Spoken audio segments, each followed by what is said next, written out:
Welcome back, everyone, to New American Youth Ballet Presents. Today, I'm very excited to have Mr. Du here, a ballet master, former director of the Kirov Ballet, and he has a program where he's coaching, he's teaching. You have a winter workshop coming up, and so we're just privileged to spend some time getting to hear all about his exciting programs for dancers. Thank you so much for being here. Thank you so much, Ms. Flores.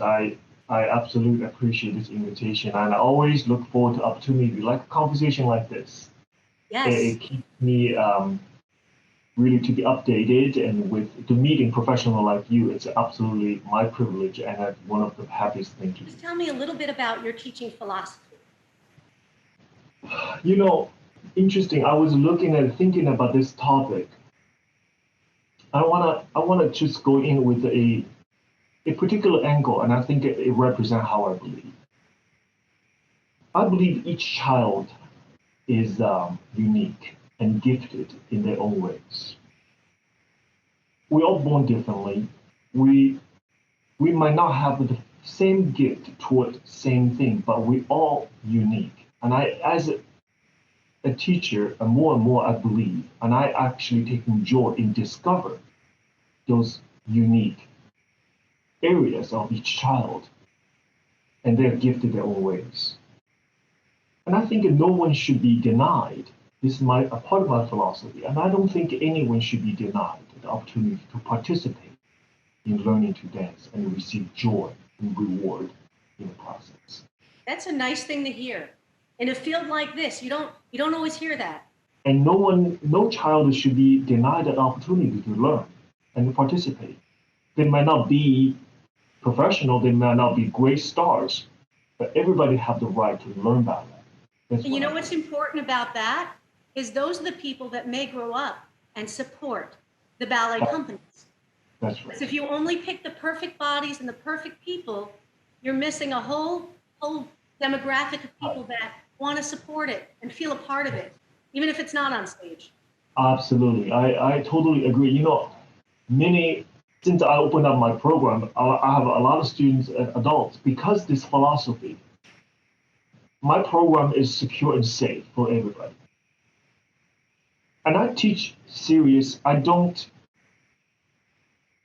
teach that. I'm going to go a little bit later on about how I teach. I don't water down my philosophy in teaching just because who you are. I don't do that, because when we do that, we lose our integrity, we lose everything.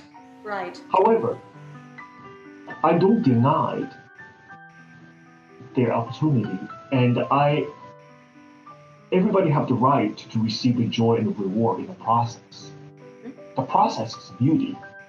So we are so quickly, I think the industry quickly look for a result, look for an end result. So sometimes if we don't see the end result, we lose interest. My philosophy is a little bit different. I enjoy the process. I think in the process of learning, in the process of participating, even just this 90-minute class, we learn a lot about ourselves. We learn a lot about ballet. So I encourage people if we don't see the path forward to wherever that in your head or in some teacher's head, that their students are supposed to be in certain area, if they don't see a path to get there, we lose interest. And I think this is one of the issues that we're facing in the ballet industry. And oftentimes, might be a pitfall of Instagram where people think if it doesn't download in 10 seconds, it's not worth waiting for. Yes, I totally 100% agree with you. I'm so happy we see things the same way, just because my philosophy is a little bit unique. But if you look at my class, I'm serious I am passionate for what I believe and what I wanted from classical ballet. So this is a unique combination. I believe it's my own philosophy. So I don't teach a adult or a sort of a fake ballet just so you can dance. I don't do that. I insist the things that I would insist on professional dancers. Like an elevator. You know how elevator works? You come down, but right before it stops, guess what? It slows down like this. You see that? Now it accelerates, come up, but it slows down on top a little bit before it comes to a full stop. This hydraulic quality is what you want in the fondue. What I see is a little bit brittle. You're thinking about this so much. You're thinking about this. I want you to like an elevator. One, and you see it's keep going because I stop. But before I come to a stop, it has to slow down, has to control, has to release a little bit of pressure. You don't cross the line of being mean or unkind. No. And that I think has turned off, like for many people, the beauty of the Vaganova method. It's so correct, it's so pure, and it usually doesn't lead to injuries when it's done right. Correct, absolutely correct. You know, but a lot of the time, the masters of it, sometimes because of the way maybe their training was, they can't pass it on with enough of a gentle torch where it can be received. It's hard. Americans are a different breed. They can't handle tough criticism. They can't take their emotions out of it and realize, okay, that's about my body, my steps, not about me as a person. It's too hard. Everybody's got to get a gold star. Oh. Well, but if you research about Vaganova, she was absolutely thorough with every little details. She was not impatient, or she was not does not want to explain. Her strength, actually, this system become the system just because her insistence of everybody understand what she wanted it. Yeah. She spent tons of time just to prepare one class, just prepare one situation, because what she teaches actually teach the students. She teach the teachers. She never taught, the students to become dancers. Her first batch of students at the very beginning was all teachers. She trained the teachers to teach. And her philosophy was about explaining the details. I was just going to ask if you had 3 pieces of advice for young dancers. What would your top 3 pieces of advice be? I think today the first thing I have to say is patience. You mentioned earlier, ballet and in classical art learning, the way of learning classical art, we haven't really truly benefited from the technology, right? The ballet, suppose it still has to be done this way with your human body and a studio like yours behind you. However, the technology has somewhat trained us to think very quickly. So if we don't know a word, if we don't know something, we just search it. And if we don't know how to pronounce something, if I didn't mean it, we just Google it. And the results, it's almost instantaneously. So we're conditioned today, especially in children, because of help over technology, which is I love. Just like you and I speaking today, right now, Yes. Because technology, which is absolutely fantastic. But sometimes we as teachers have to remind students that certain things, that technology can't help us. Yes. You still need to practice day after day and after. The way you do Tongdu today is going to be different from the way you do Tongdu tomorrow or next week. You might feel worse next week. Those kind of things, I think it needs to be said to the student. That is a point that when I was like 12, 13, that time in a dance where you're changing, right? There's this awkward period of time. Yeah. And even if you're training at your fullest capacity, you can get worse on your way to getting better. Yes.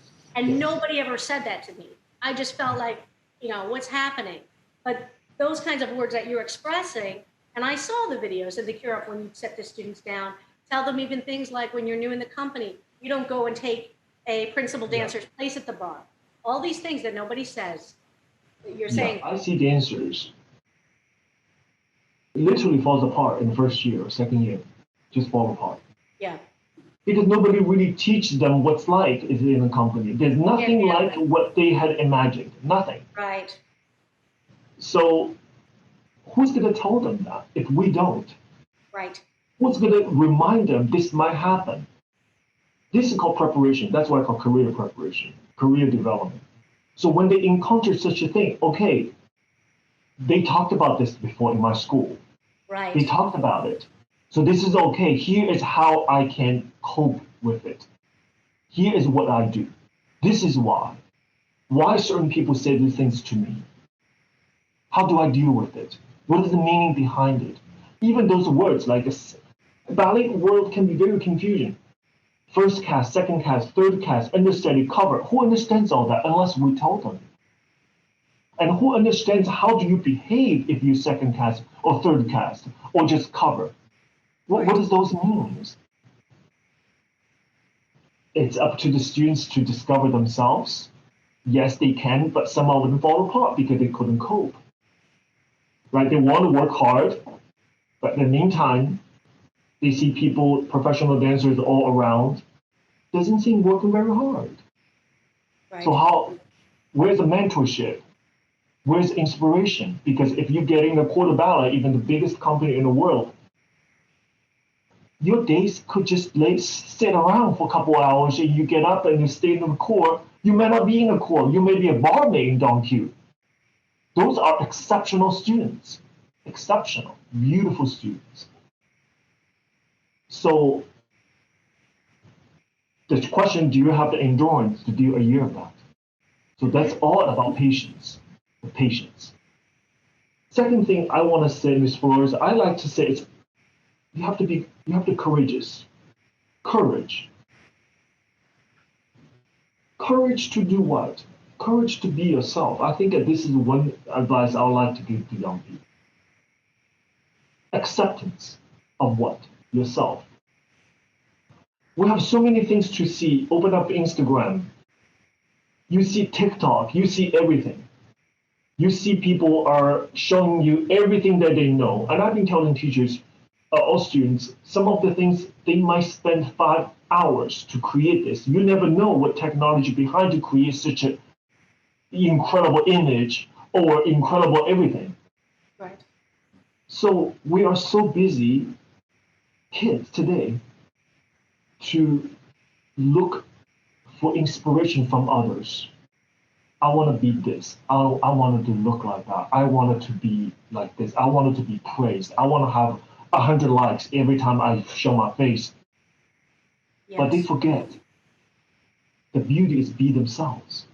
To have Yes. the courage to accept and love yourself. And it's just all about uniqueness and the gift themselves. So I often tell students, you are unique in your own ways. You're unique and you're talented and you're God's gift. I say that all the time to my students. Yes. And the third thing I want to say is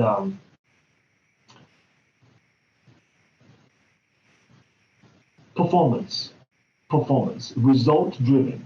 It has to be at the same time. I'm talking about be courageous, and then to be patient. And I like to have students set goals, short-term goals and long-term goals. To me, that's important.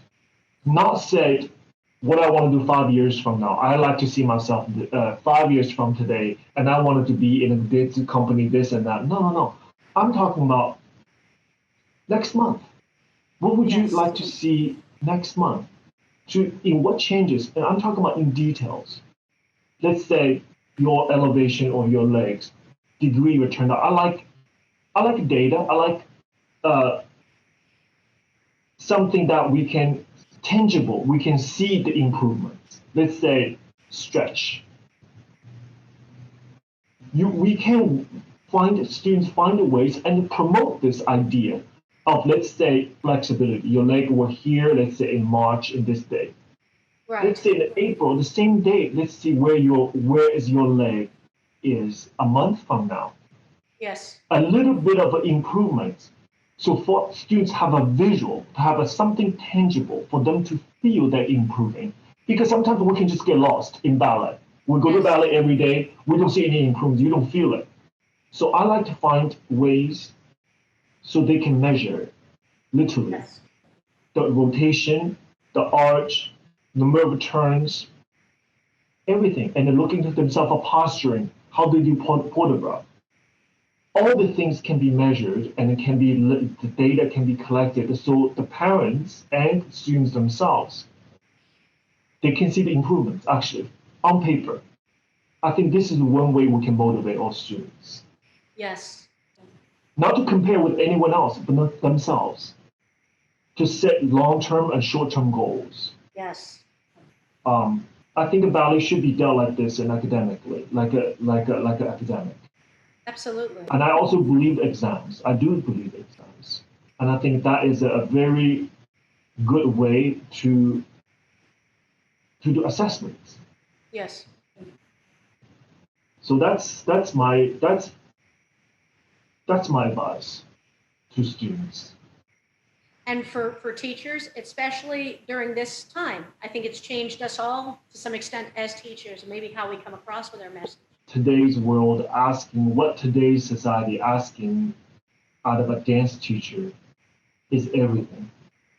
Yeah. Sometimes I found myself, I'm a psychologist, I'm an untrained psychologist.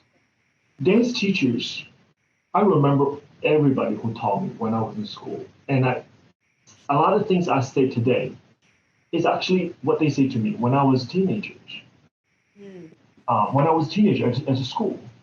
So those things, everything they said, everything we say to the students, just even something nonchalant, even something we think not important, they remember it.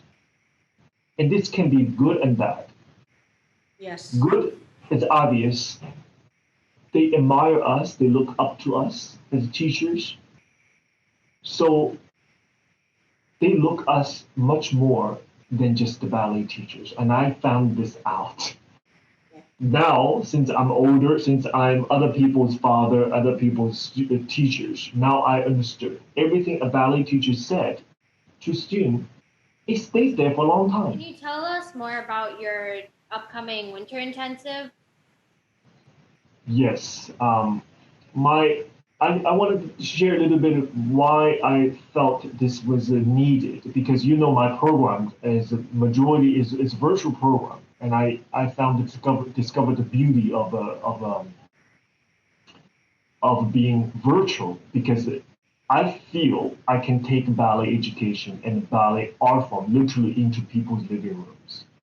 So before that, your parents sent your child to a dance school, and then normally you go away and she receives education. And the parents really don't know what the child's learning in the school. Only time they have an idea is a recital. It's the end of the year show, and then when the winter, when the spring. This is when the parents come in and see what the child is being working on. But that's all fixed, that's a performance. But I think the process, the education is important. So when you are having a Zoom lesson, that perhaps in your home, we have an opportunity to educate, teach the parents at the same time. Because sometimes they listen to my voice, they listen to what I'm teaching, and I have a wonderful response from that. So this is one of the beauty I believe virtual can bring. The other is literally I'm available anywhere there's internet. How beautiful is that? I have students, sometimes I teach one class, 12 students. I have 3 or 4 different time zones internationally.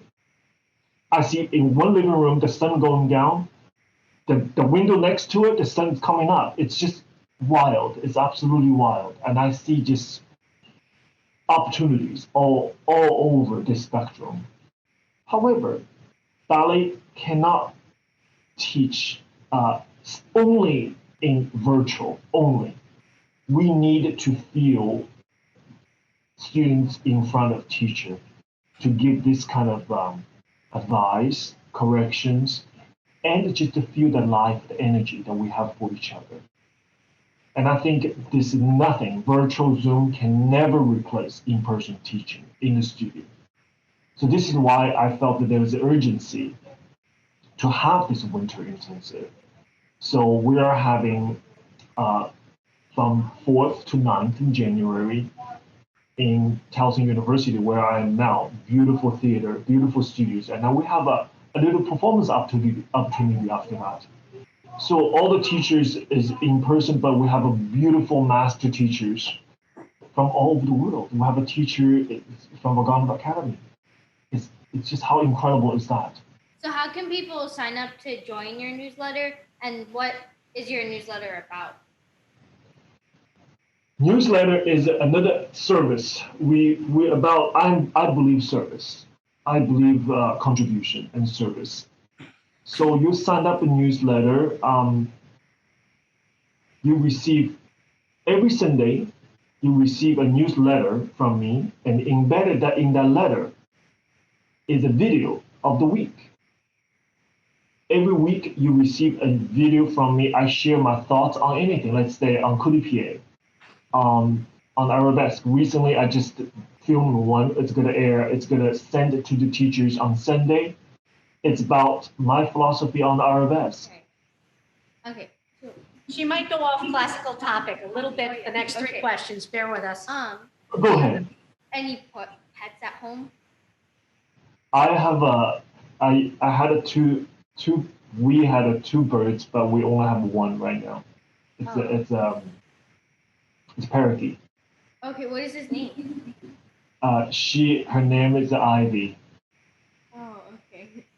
The boy name was Chuck. The boy unfortunately passed away, but Ivy, we have Ivy right now. Yeah. What is your favorite Chinese dish? Oh gosh, this is a very difficult question. I I like dumplings. I like it's just very fulfilling. I like my mom makes them. So I like to eat that. I don't mind eat that every day actually. It's delicious, fulfilling, and it's simple. Yeah.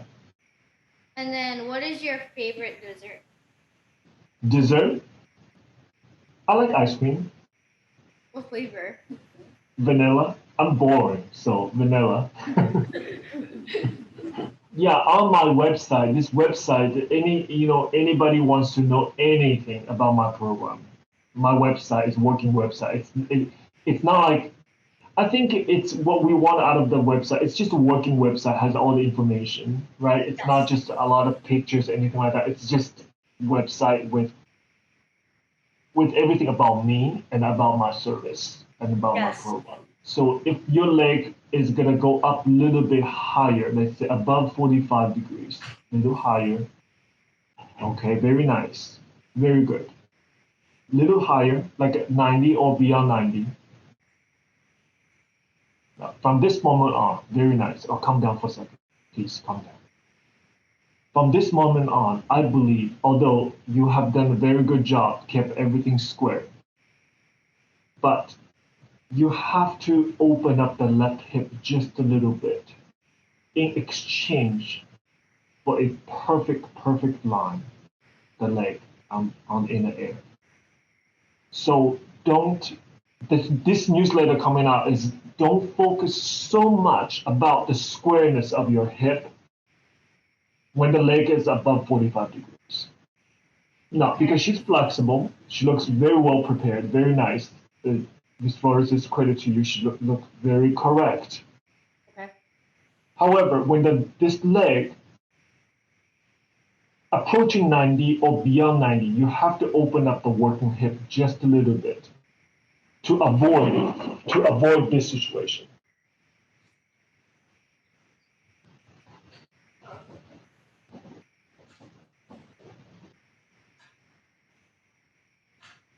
Yes, that's right. Open up just a little bit. So I will put a hand on her thigh, not on the ankle, on her thigh. So that's where the thigh. Yeah, that's where she needs the support, right? Rotation are different. So it's up to us, teachers, to help them to find the best arabesque line, which is a simple, everybody asking for the audition season coming up. Everybody wants a first arabesque picture. So from this picture, we can absolutely tell the training, the ability, and the level of a student. So therefore, it's up to us teachers to help every student to find their own perfect first arabesque. And I think it can be done. I think it can be done. And 6. And totally back. 7. And 8. Miss Flores, you have a beautiful apron on. Look at you. Beautiful. Camila, look at your mom. Your mom has a beautiful apron on. What's the apron in next? Very grateful to finally meet the famous Mr. Du. Wonderful. And we'll be in touch very soon. I'll let you know. Thank you very much. Thank Thank you you. so much. Bye-bye. Thank you. Good luck with everything. Bye-bye. Thank you.